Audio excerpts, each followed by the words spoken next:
Continuando o nosso estudo sobre lajes, após a verificação da classificação, se é armado em uma ou duas direções, as condições de contorno, pré-dimensionamento, espessuras mínimas, cargas atuantes e a verificação de esforço cortante, neste vídeo veremos como que é feita a determinação dos momentos fletores, compatibilização dos momentos negativos e a determinação da área de aço.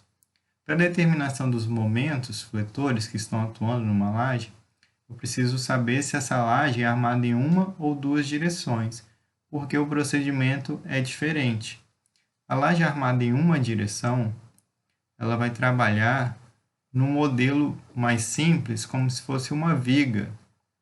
Neste exemplo aqui, nessa imagem, eu tenho uma laje armada em uma direção, porque o LY é muito maior do que o LX. Então, o comportamento dela é praticamente idêntico a uma laje que só tem dois apoios, porque o apoio no lado menor não altera muito o comportamento dessa laje. Então, ela se comporta como se tivesse apenas dois apoios. Dependendo do tipo de apoio que está de um lado e de outro, do lado que temos o LX, aqui a menor direção, vai depender se é apoiado ou engastado para eu definir o meu modelo estrutural, como vocês aprenderam lá em isostática. Então, como que eu faço para determinar o momento fletor quando a laje é armada em uma direção? É calcular esse modelo simplificado como se fosse uma viga com uma largura de 1 metro, a carga que nós já determinamos, e aí eu tenho umas fórmulas já pré-definidas, dependendo do tipo de apoio que eu tenho de cada lado, isso na menor direção. Então, se eu tenho apoio e apoio, o meu momento é o conhecido que é L2 sobre 8, a carga vezes o vão ao quadrado dividido por 8. As reações de apoio, que determinamos na última semana, é Q vezes L sobre 2. Com relação ao momento, se eu tenho um apoio de um lado e de outro, então vai ser QL2 sobre 8, eu só tenho um momento positivo.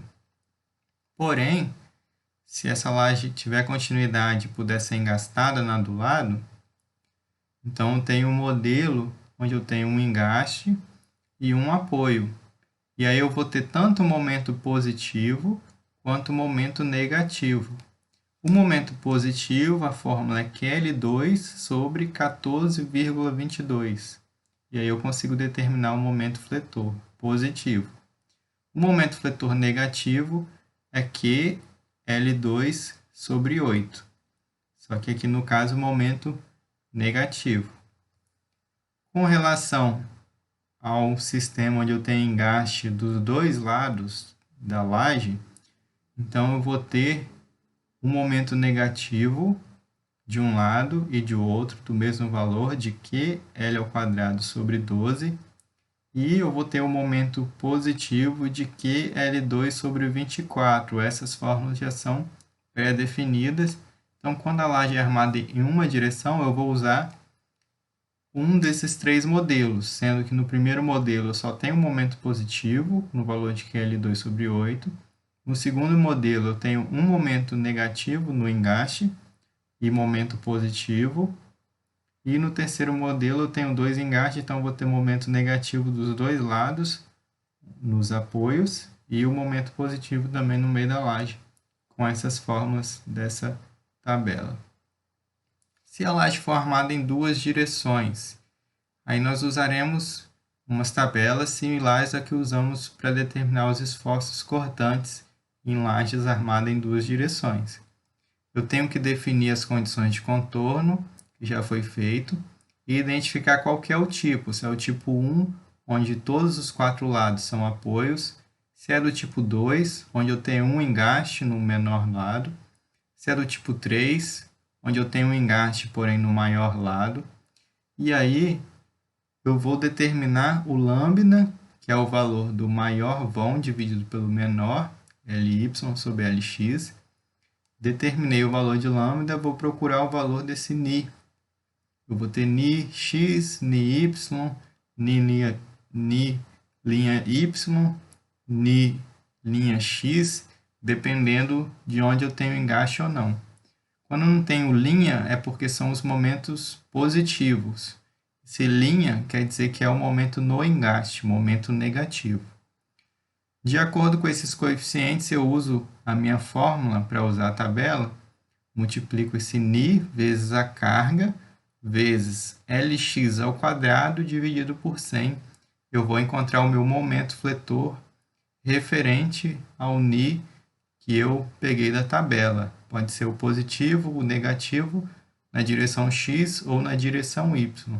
A direção x e y vai de acordo com o vão da laje, não com relação ao plano cartesiano que usamos em matemática e tal. Ele vai alterar de acordo com o vão. O menor vão vai ser o Lx, então seria o Nx, e o maior Ly.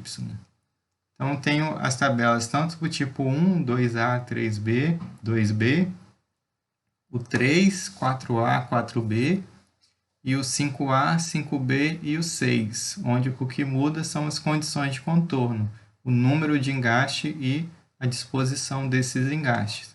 Então, usando essa tabela, eu consigo determinar os momentos fletores para a laje armada em duas direções. Então, no exemplo aqui, um L3, que nós veremos no exemplo mais prático, eu consegui determinar aqui, como eu tinha um engaste, eu tenho um momento negativo. Fazendo um corte na minha L3, eu veria este modelo em uma direção, onde eu tenho um momento negativo menos 13,1, um momento positivo 5,6. Isso na direção onde eu tenho engaste. Na outra direção, eu não tenho engaste nos apoios, então seria só momento positivo, que nesse exemplo aqui 4,2, por exemplo, que vai ser visto lá no exemplo prático. Então, quando eu tenho engaste, eu tenho um momento negativo. Quando eu não tenho, seria só momento positivo. De acordo com os momentos que eu encontrei na tabela, eu vou determinar qual que seria o momento negativo que eu vou usar quando eu considero todas as lajes trabalhando em conjunto. Porque nesse exemplo eu tenho 3 lajes. A laje L1 está engastada na L2 e a L2 está engastada na L1. Porém, quando eu uso as tabelas para calcular o momento negativo, eu vou encontrar um valor para a minha laje 2, outro valor de momento negativo para a minha laje 1. E esses valores serão diferentes. Porém, na prática, na realidade, o momento que vai estar atuando no mesmo apoio é um só. Então, a norma fala que é necessário fazer uma compatibilização desses momentos negativos. Então, eu vou utilizar os valores do momento negativo das duas lajes em questão para chegar num valor único que eu vou utilizar para o detalhamento da minha armadura. No caso aqui, tanto da 1 com a 2, quanto da laje 2 com a laje 3. Como que é essa compatibilização? O valor do momento negativo que eu uso vai ser o maior entre a média, então eu tiro a média dos valores e vou verificar quanto que é 80% do maior momento negativo. E comparo esses valores e vou usar o maior entre a média e 80% do maior. Esse é o momento que eu irei utilizar para as minhas contas, para os cálculos da área de aço e detalhamento da armadura. Como que é feita a determinação da área de aço? Depois que eu já tenho os momentos fletores, eu vou usar a mesma teoria que vimos em viga. Eu posso tanto fazer o uso das equações, que é mais trabalhoso, quanto o uso de tabelas. A mesma tabela que usamos em vigas. Calcula o KC. Para isso, o B que nós iremos utilizar, que seria a largura, no caso anterior, seria a largura da viga. Para esse estudo, é a largura da laje, sendo que nós vamos fazer o estudo com a laje sempre por unidade, então para 1 metro. Então, vou utilizar o B como sendo 1 metro. O D, a altura útil da laje, e o momento que nós encontramos nos passos anteriores. E aí, de acordo com o FCK, eu verifico qual que é o KS correspondente para então determinar a minha área de aço, como foi feito em viga. Qualquer dúvida, veja o vídeo de determinação da área de aço para vigas. Então, para essa semana será esses passos. Teremos um outro vídeo com exemplo, aí fica mais fácil de entender a aplicação desses métodos. Qualquer dúvida, estamos à disposição. Um abraço.